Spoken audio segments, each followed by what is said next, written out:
Hey everybody, this is Deb with Truthification Chronicles, and this is kind of a two-parter video, although it's really not. It's two different topics. It's just that when I started digging on one subject, it led to another subject, and the second subject I think I have more of a handle on, so I can make a video on that now. The other one I still need more digging on, and I'm not sure whether I'm going to find what I need for it or not. But it has to do with this guy right here, Ed Royce, and he is no longer a representative, although the web page is still there, and I'm not sure why, but I guess they leave it up. I don't know, but according to Wikipedia, he decided not to run in 2018. So I'm not sure why. If you follow maybe the 17th letter of the alphabet, maybe he was one of them that decided to step down. I'm not sure. But he was the chairman of the Foreign Affairs Committee. And that's really where my focus is going to be, because supposedly he investigated something during that time period that I want to find out if I can find the files on. I'm not sure I can. I've been digging through all kinds of files today and I haven't come up with anything yet. But in the process, I did come up with something that I thought was interesting and I thought you might like to see. It is from the past, but I thought it was interesting enough that I should bring it to you. Anyway, it came from this video right here, which is the House session on August 1st, 2014. And I'm not going to play the whole video because the whole thing is like 4 hours long, 4.5 hours long. But there were a couple of points in particular that I want to play for you. And I did make clips of them on a C-SPAN. So I'll put the links to the clips down below so you don't have to dig through this whole 4.5 hour long thing to try to find where I'm talking about. So here's the first clip. This is a guy from Idaho. His name's Mr. Labrador. And he gives a really good overview of what was going on with immigration back in 2014. And you have to remember that's when it was. And when you watch this clip, please remember too that the person he's talking about as president was President Obama. So, keep that in your mind as you're watching this. But the stuff that he's saying, it was being said even back then. And here it is, 2019, and we're still dealing with the same stuff. And now with the Democrats in charge, nothing is happening. They're not providing any move forward to take care of the immigration problems. All they seem to want to do is say, well, there's this problem and it's all the Republicans' fault.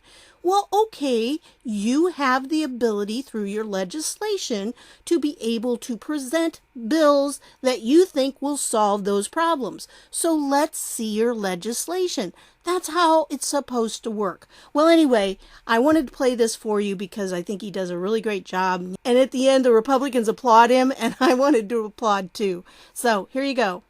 Mr. Speaker, as I sit here and I listen to the other side talk about this issue, I wonder if they even understand what is happening at the border. In 2011, there were only 6,500 children coming to the border. In 2012, the president acted through DACA, and we started seeing an increase of these children coming to the border.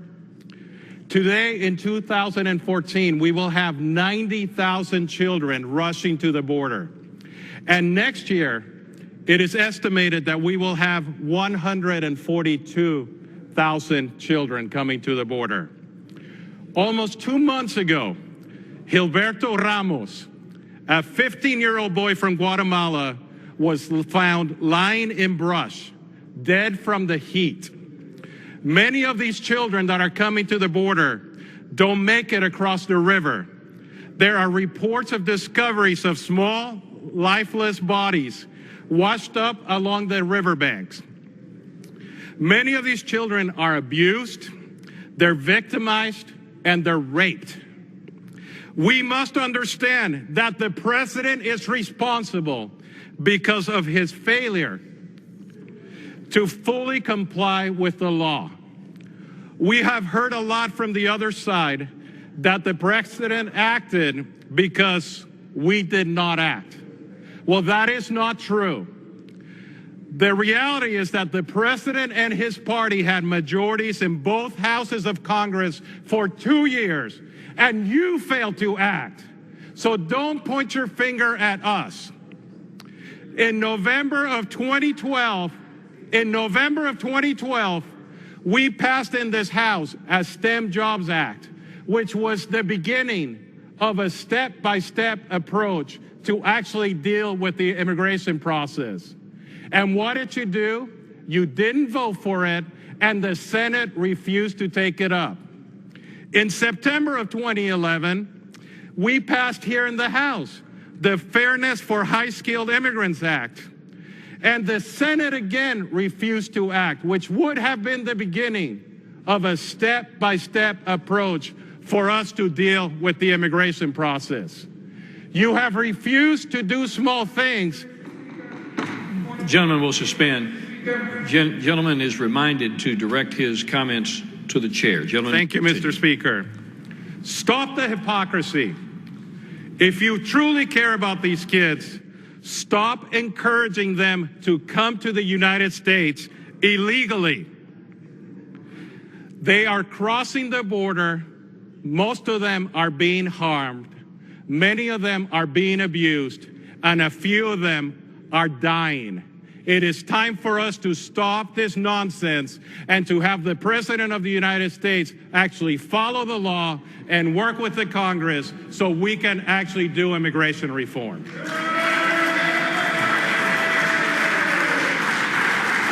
Gentleman from Michigan. So he did a good job, didn't he? Well, right after him was another person who spoke, and that was Michele Bachmann. And she had something to say that kind of opened people's eyes and made the Democrats a little ticked off. But I want you to watch how the reaction was to this, okay? Recognized for 1 minute. Thank you, Mr. Speaker, and I also thank Mr. Goodlatte and Mrs. Blackburn, who's responsible for this wonderful bill this evening, which I wholeheartedly support, and this is why. Last weekend, I think the nation was stunned when our president said that he would unilaterally use his power, raw power, to effectively grant amnesty to 5 to 6 million foreign nationals here in the United States illegally. He said that he would do that with his power. And what happened this week is that this body came together and we decided to answer the president's unconstitutional call. And so with this bill, effectively, this DACA bill, we will put forward the strongest possible legislative response that this body could put forward. We say in this bill that the president has no power, no authority administratively to grant permits which would effectively grant amnesty to 5 to 6 million foreign nationals illegally in the United States. In other words, Mr. Speaker, we will put a handcuff on one of the president's hands. Now we need to have... Speaker, I yield the gentleman an additional minute. Gentlelady is recognized for an additional 1 minute. Now, in the United States Senate, the Majority Leader, Harry Reid, has left town. He's left town. Not only did he fail to complete an immigration bill, but he knows full well that President Obama may illegally grant amnesty to 5 to 6 million foreign nationals illegally in the United States without doing anything. What Harry Reid has the opportunity to do is to come back and join us. We'll be here anytime, any day, anywhere, anyhow. We will join him here in August, September, whenever. And he needs to put the other handcuff on this lawless president's hands so that we constrain this president from granting amnesty. That's what the American people want us to do. We do that tonight with this bill. We invite Harry Reid to bring the Senate back and put the handcuff on the president's other hand so that we can have sovereignty again on our southern border. And I yield back to the gentleman from Virginia. Chair wishes to remind members to refrain from engaging in personalities toward the president. Yeah. Didn't you love the way that they were all like so upset over what she said? Well, she was right. I mean, she was using handcuffs metaphorically, and she meant that, you know, they needed to keep him from signing things that were not law. because he had overstepped his boundaries with the DACA executive order. And even Obama knew it, and he even said it at the time that he couldn't really do that. And, but he did anyway. And so that's what she was talking about. She was talking metaphorically, okay?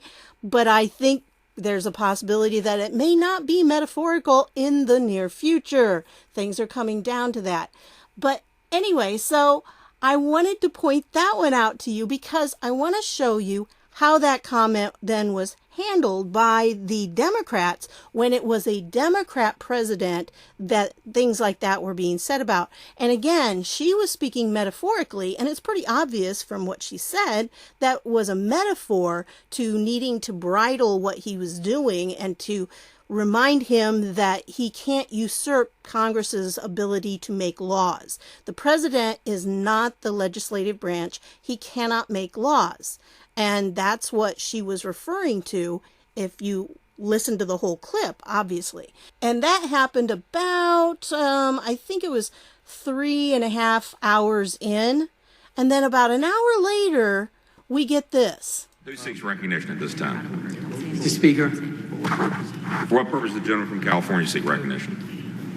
For what purpose does the gentleman from Rhode Island seek recognition? For what purpose does the gentleman from Rhode Island seek recognition? Mr. Speaker, I ask unanimous consent to strike from the congressional record the words of the gentlelady from Minnesota who described placing a handcuff on one hand of the president. Point of order, may I finish my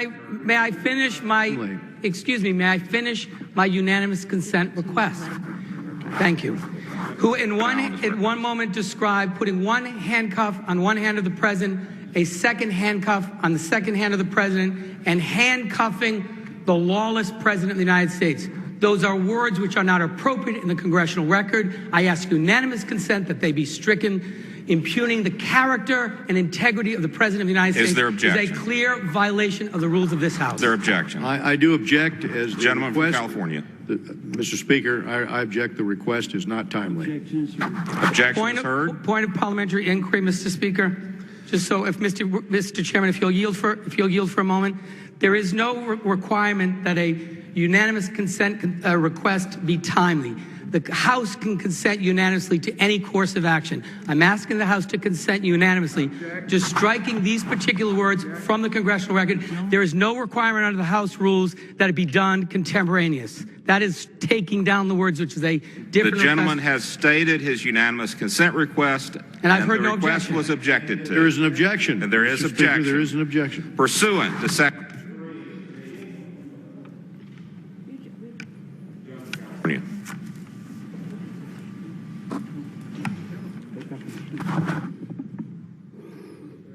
Who seeks recognition? Seek recognition. The unanimous consent resolution, Mr. Chairman. Pursuant to Section 3B of House Resolution 694, the House stands adjourned until 10 a.m. on Monday, August 4th, 2014. Speaker, point of... So you see, the Democrats were totally outraged that someone should even suggest anything like that about the president, because that would be against the House rules and how the House was supposed to treat people. Now, I kind of had to laugh at the end where he starts to make the objection about it, and the guy gavels it, and that's it. I mean, they tried it, but it didn't work, okay? Because there was an objection to it, and it was kind of a legitimate question because it was like an hour afterwards. I mean, why didn't he make the objection back then? Totally apart from the whole procedural rule, this was a great example of how the Democrats were totally outraged that anyone should consider saying something so negative about their president.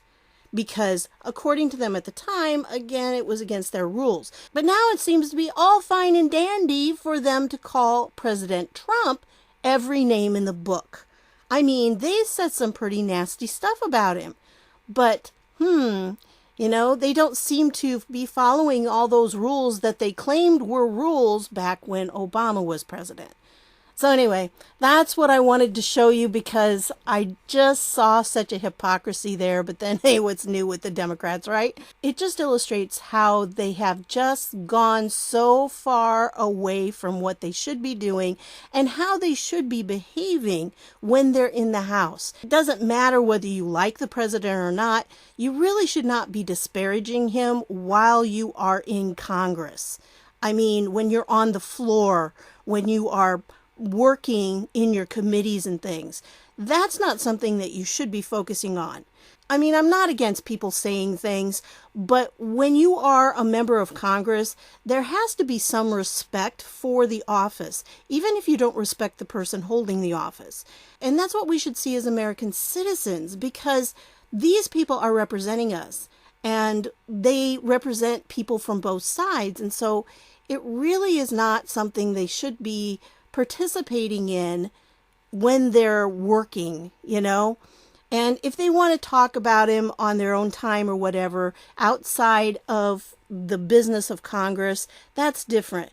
But when they're talking about him while they're working and on the floor of the House, I think that should be something that should be limited on both sides, you know, that you should not be able to say a lot of negative things about the president. When it comes to what Michele Bachmann said, I have no problems with what she said because she was using it in a clearly, obviously metaphorical way. And so she wasn't actually saying go out and arrest him.